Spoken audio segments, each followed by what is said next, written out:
कौवे की शिक्षाप्रद कहानी। किसी ने क्या खूब कहा है कि हल्के में मत लेना इन सांवले रंग वालों को, क्योंकि दूध दही पीने से ज़्यादा लोग चाय पीने का शौक रखते हैं। हेलो फ्रेंड्स, एम के स्टोरीज़ में आपका स्वागत है।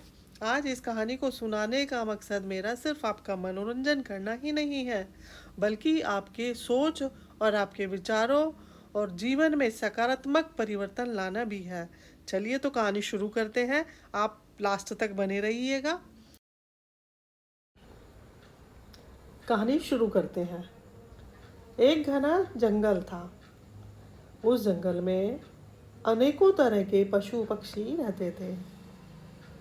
उसी जंगल में एक पेड़ के ऊपर एक कौवा भी रहता था।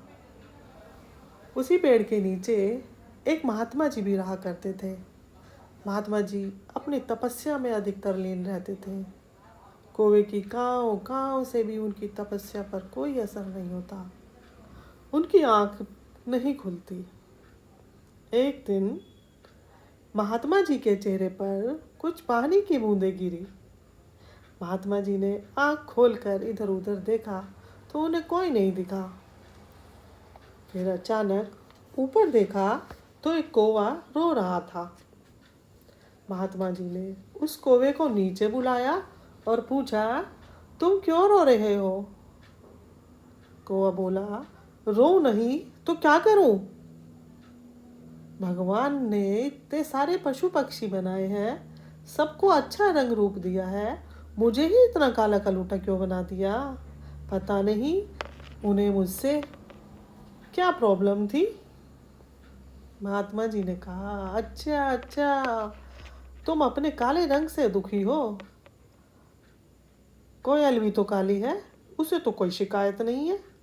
कौवा बोला, बाबा मुझे ना समझाओ, माना कोयल काली है पर उसकी आवाज़ तो बहुत मीठी है। लोग उसकी आवाज़ सुनकर मंत्रमुग्ध हो जाते हैं और मेरी आवाज़ से मुझे कंकड़ पत्थर से मारते हैं, डंडा लेकर मेरे पीछे दौड़ते हैं।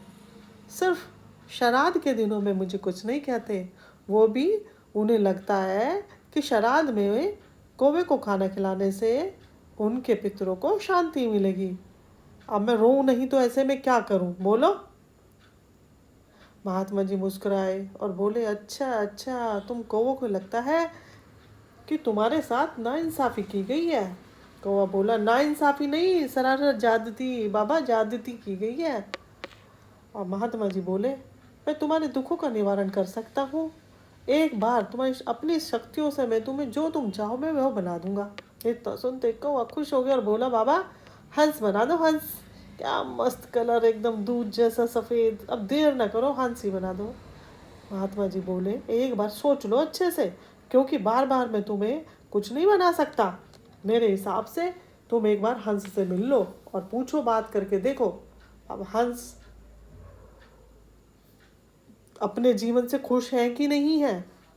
उसको बाबा की बात समझ आ गई। और कौवे तो वैसे ही बहुत चालाक होते हैं। और दंदनाता हुआ उड़ता हुआ तुरंत पहुंचा हंस के पास। और हंस के पास पहुंच के बोला, हंस दोस्त, क्या मस्त रंग है तुम्हारा, दूध जैसा सफ़ेद। कितने खुश नसीब हो तुम।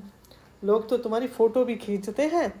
तुम दिन भर साफ पानी में रहते हो, क्या जीवन है, वाह दोस्त वाह, क्या लाइफ है तुम्हारी।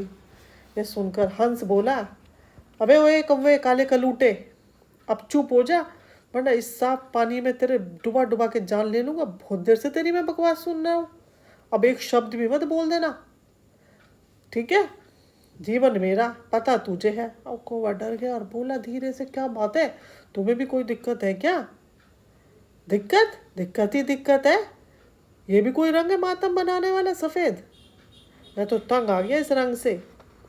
लोग जब फ़ोटो खींचते हैं ना हमारी, तो हमें पत्थर मार मार कर उड़ा के फ़ोटो खींचते हैं, परेशान करते हैं हमें। ना मैं तुम्हारी तरह कहीं दूर तक जा सकता, ना कहीं पेड़ पे बैठ उड़ सकता। और तुम कह रहे हो कि अच्छा हूँ, इससे तो मैं मर ही जाऊँ तो अच्छा है। अब कौवा हंस की बात सुनकर महात्मा जी के पास वापस आया और बोला, बाबा हंस तो मुझसे भी ज़्यादा दुखी है। आप मुझे ऐसा करो, तोता बना दो, तोता। अब महात्मा जी ने बोला, एक बार तोतों से भी मिल लो। कभी उनकी भी कोई परेशानी ना, बाबा उन्हें क्या तकलीफ होगी, क्या मस्त है वो, वही बना दो मुझे। अब बाबा ने कहा नहीं नहीं, एक बार सोच लो और जाओ, क्योंकि मैं तुम्हें बार बार नहीं बना सकता। अब कौवे को उसकी बात समझ में आ गई बाबा जी की। वो उड़ता हुआ तोतों के पास पहुंचा। अब उसी जंगल में एक पेड़ पर तोते रहा करते थे। वह उड़कर वहीं मंडराता रहा, उड़ता रहा, उसे कोई तोता दिखाई नहीं दिया। अब एक तोते ने उन्हें उड़ते हुए देख लिया और पूछा, ओए यहाँ क्यों उड़ रहा है, क्या हमारे आशियाने के चक्कर काट रहा है, बहुत देर से देख रहा हूँ मैं तुझे। कौवा बोला, क्या बताऊँ दोस्त, मैं अपनी ज़िंदगी से ऊब गया हूँ, मुझे कोई पसंद नहीं करता, मैं काला कलूटा हूँ ना इसलिए। एक तुम हो, क्या मस्त रंग हरा हरा, और क्या चोंच है तुम्हारी लाल लाल, तुम्हें लोग बहुत पसंद करते हैं, तुम्हें तो पालते भी है, मिट्टू मिट्टू कहकर बोलते हैं, क्या लाइफ है तुम्हारी। इतना सुनकर तोता बोला, अब तू बोल चुका जो बोलना था, अब मेरी सुन तू। तुम तो तोते बस बहुत चालाक होते ना। वो कहावत तो तूने सुनी होगी कि दूर के ढोल हमेशा सुहाने ही लगते हैं। तुमको दूसरों की जिंदगी अपने से ज़्यादा बेहतर लगती है ना। तू बात कर रहा है हमारे हरे रंग की। अब मूर्ख तू ही सोच, तू इतनी देर से यहाँ घूम रहा था, तुझे हम दिखे? हरा हमारा रंग, हरा ही हमारा आशियाना, और लोग हमें पिंजरे में पालते हैं, ठीक है, पिंजरे में भी कोई जीवन है, और खाने को भी क्या देते हैं, हरी मिर्च। और तू कह रहा है हमें कि हमारी ज़िंदगी है, पिंजरे में कोई खुश नहीं रह सकता। आई समझ में? अब चुप हो जा, नहीं तो तेरे को इतना मारूंगा या तू याद रखेगा। जा चल यहाँ से निकल ले, एक तो हम पहले से ही दुखी हैं और तुमने हमारी दुखती रग पे हाथ रख दिया, ठीक है, हमारा पुराना जख्म हरा कर दिया। अब निकल ले यहाँ से, नहीं तो तुझे सोच ले।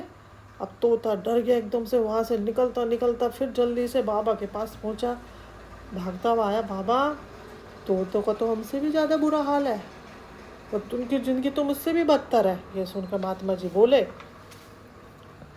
अब तुझे कुछ बनना है या नहीं? बस मेरे ख्याल से तो तू ऐसे ही ठीक है, ऐसे ही रहने दे। ना बाबा, ये मैं सोच रहा हूँ एक बार और, लास्ट बार सुन लो मेरी, कि नहीं ठीक है, हर हर इंसान को भगवान ने बड़े सोच समझ के बनाया है। हम तो वैसे ही दूसरों के जीवन को देख के खुशी नहीं होते, दुखी होते रहते हैं दूसरों के जीवन को देखकर, ठीक है। अब कोई इच्छा है बनने की? अब तो कौवे ने कहा, बाबा, कौवे से भी मिल लिया, हंस से भी मिल लिया, इससे तो तुम मुझे मोर बना दो। मोर क्या मस्त लगते हैं मोर, मल्टीपल कलर है उनके, बहुत सारे रंग। जब वो नाचते हैं तो ऐसा लगता है जैसे घटा सी छा गई हो सावन की। अब तो मुझे देर ना करो, मोर ही बना दो। अब बाबा ने कहा, ठीक है, लास्ट बार सुन रहा हूँ, उसके बाद मैं तपस्या में चला जाऊँगा, एक नहीं सुनूंगा। कौ बोला, ठीक है, तो जा उनसे भी मिल ले। तो बस कौवा जो है उड़ता हुआ पहुँचा मोर के पास। अब जाके उनसे पूछा, मोर भैया, मोर भैया, वाह क्या रंग है तुम्हारा, क्या मस्त मस्त, तुम्हें तो कोई समस्या नहीं है, कितने अच्छे लगते हो, क्या तुम्हारे कलर है, इतने सारे कलर, राष्ट्रीय पक्षी, तुम तो राष्ट्रीय पक्षी, ना तुम्हें कोई छू सकता, किसी की हिम्मत नहीं कोई तुम्हें छू दे, क्या मस्त है, मस्त हो तुम, बहुत ही बढ़िया, अपनी ज़िंदगी कितने मज़े से जी रहे हो, कितने सुंदर लगते हो। एक मैं हूँ काला कलूटा, मुझे कोई पसंद नहीं करता। अब इतना सुन के मोर को गुस्सा गुस्सा आ गया। वो बोल के चिल्ला के बोला, ओए कलूटे, जीवन हमारा पता तुझे है, हैं? अब चुप हो जा, नहीं तो देख ले फिर तो। वो कह रहे, क्या बात है, तुम्हें भी कोई परेशानी है क्या?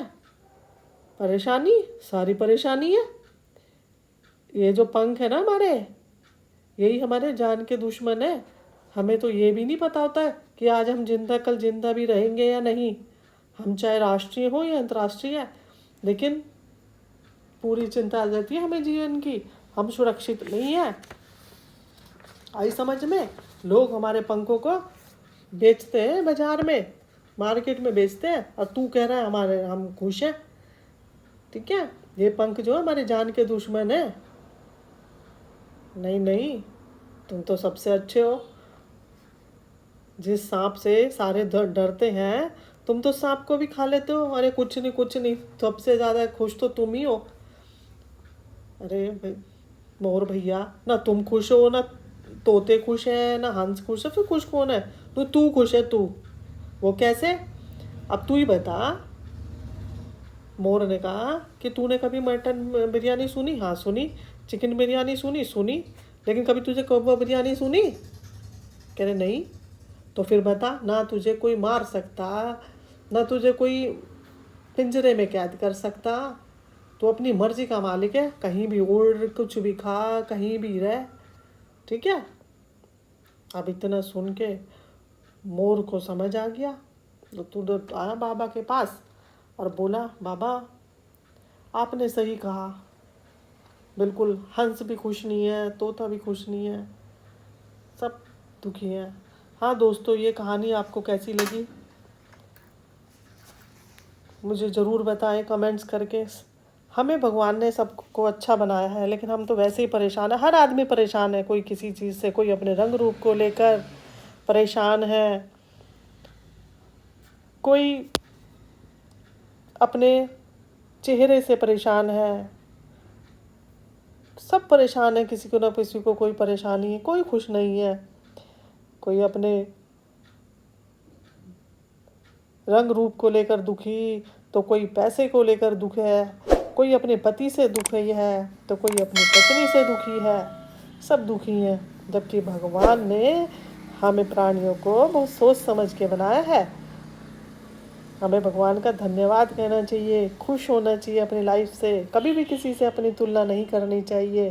भगवान का शुक्रिया अदा करना चाहिए, हमेशा पॉजिटिव रहना चाहिए। भगवान को धन्यवाद करना चाहिए कि आज का दिन दिया भगवान, तूने बहुत बहुत धन्यवाद। जो तूने दिया है उसके लिए बहुत धन्यवाद होना चाहिए, आभारी होना चाहिए। अपनी लाइफ को एंजॉय करना चाहिए और आने वाले कल का इंतज़ार करो। खुश रहो, स्वस्थ रहो। ये कहानी आपको कैसी लगी कमेंट्स करके ज़रूर बताएं। और अपनी तुलना कभी